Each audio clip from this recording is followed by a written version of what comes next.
earlier. Good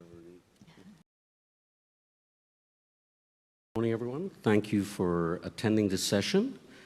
This is a what-if session, but in a way, that label is a bit of a misnomer, because the fourth industrial revolution, the age of automation and AI and connectivity, is upon us.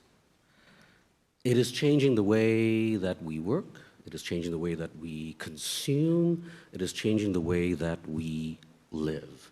And that rate of change is ever accelerating. Just yesterday, the CEO of IBM, Ginni Rometty, said, "In 5 years, there's no doubt in my mind that cognitive AI will impact every decision made." Every decision made. Well, if we take her at her word, that's going to be quite transformational. The thing about revolutions, though, is that revolutions can destroy the old even as they build the new. So what we're going to explore today is the impact on labor and talent, on education and retraining, and on how governments, businesses, and individuals can shape the employment architecture for the future. We've got a very well qualified, very well informed group of people, I think. I would like to begin with introduce Minister Rasyid Baswedan, who is the Minister of Education and Culture of Indonesia. To my left, Kathleen Chiu, who is Group Legal Counsel for YTL Corporation of Malaysia. To her left, Gerald Lawless, who wears quite a few hats. Not the lawless ones, they are. And Lawless, yes, exactly. So he's head of tourism and hospitality for Dubai Holding in United Arab Emirates, and he's given me his card, and there are 3 or 4 other things, but we'll probably get to that later. And to my right, Prakash Malia, who is Managing Director for Southeast Asia for Intel. Let me begin with Anis. Given the framework of the discussion and the disruption of the fourth industrial revolution, what should a government's priorities be from the point of view of policy in terms of planning for the future? You belong to a country with a big population, with a growing population, and a huge proportion of young people who are going to be really impacted by these changes. Thank you. I think that the challenge that we have in Indonesia is also perhaps similar to many developing countries across the globe. Preparing our youth, preparing our next generations to be part of the fourth industrial revolution's era. And for that, look at our profile or our pictures today. I said yesterday, the phenomenon that we're facing. Our students were 21st century students.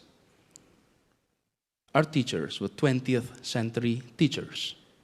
And our classroom is 19th century classrooms. And this is perhaps a phenomenon that is being faced across the globe.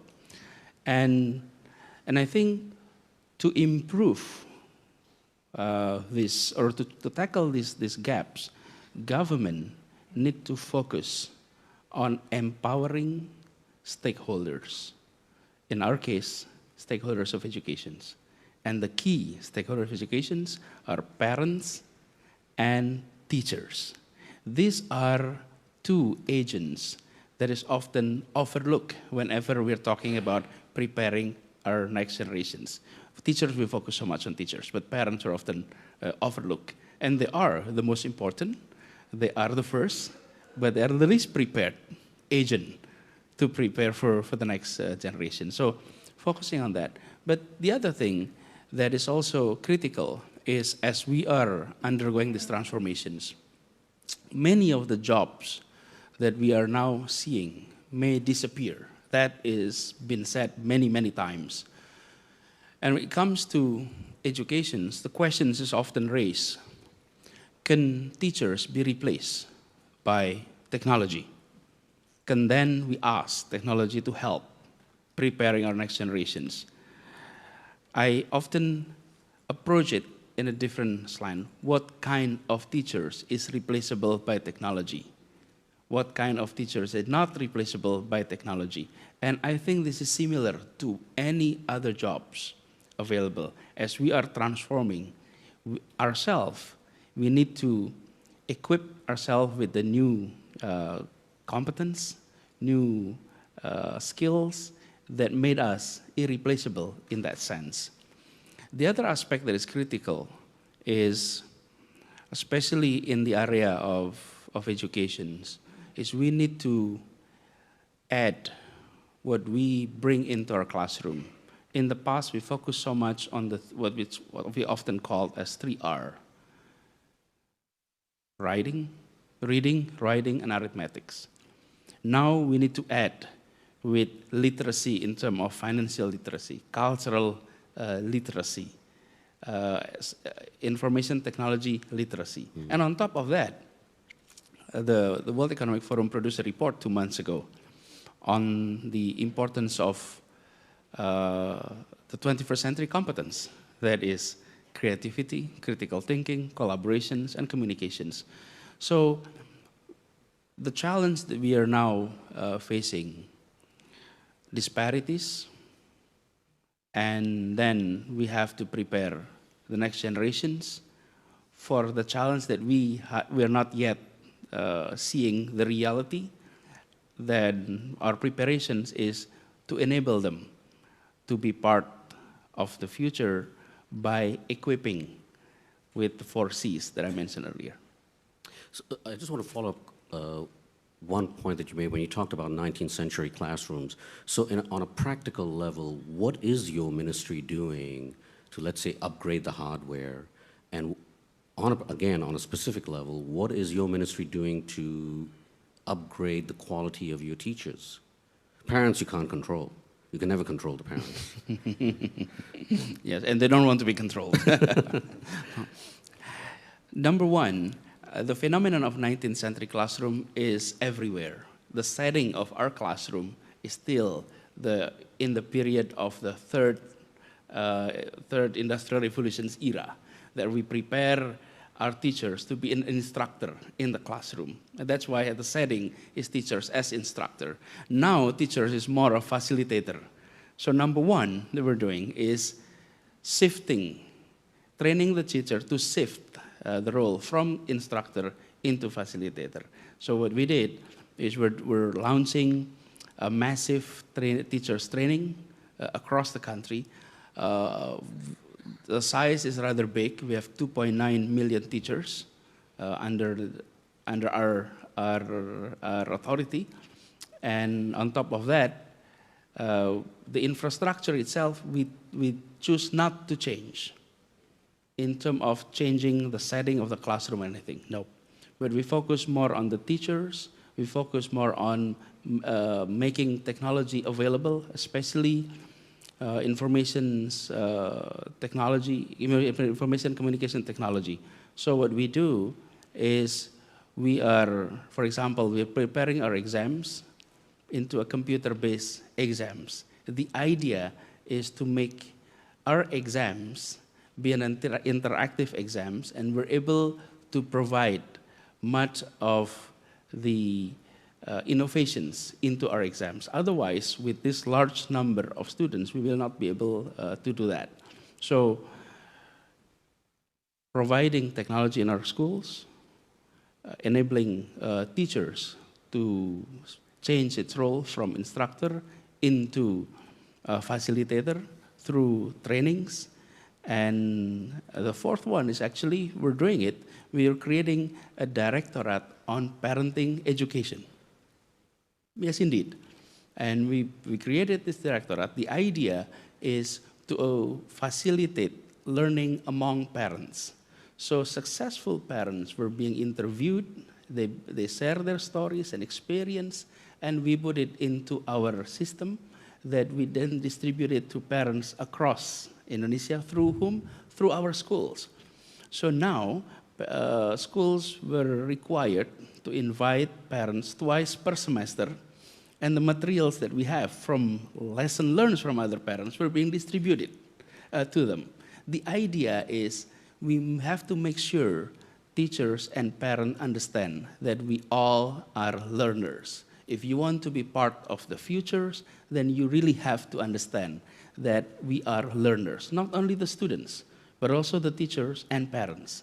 And so those are the three things that we're doing. Well, that's edifying. I think all of us would like to sit in on one of these classrooms. I want to turn to the people in this group who are in the private sector. Kathleen, you know, you're part of a big company, quite diversified conglomerate.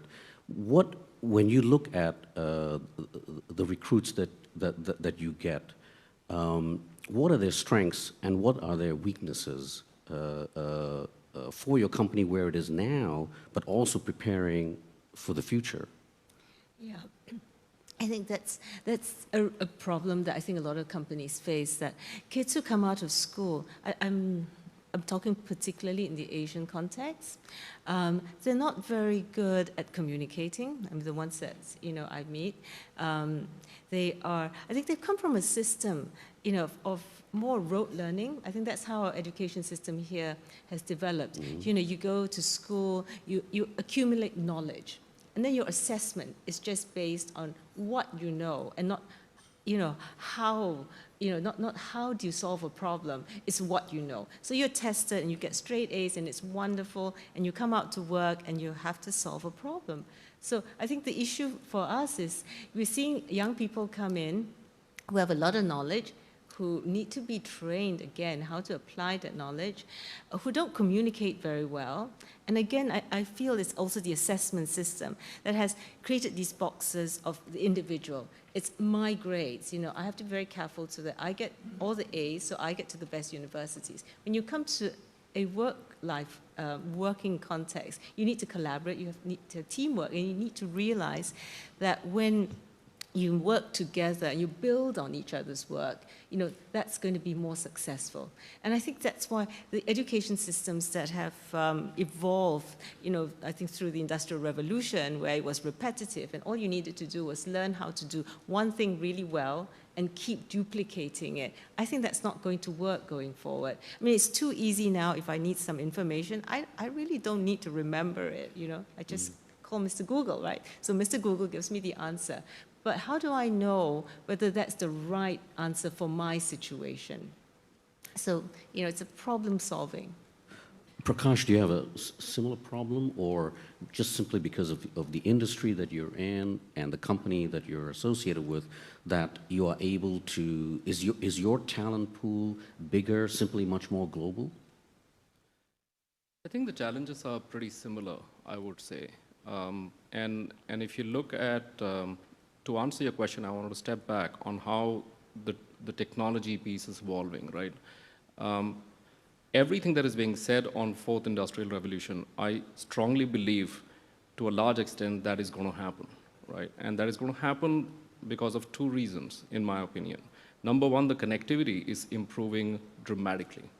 And second is just the aspect of cloud being the single most important trend. Combination of both of them will define business models that have never existed, right? You already, when I travel across Southeast Asia, I meet young people looking after very small companies with business models that I would never have imagined, right? You can talk about Airbnb, you can talk about Uber, they are global companies, new business models, no question.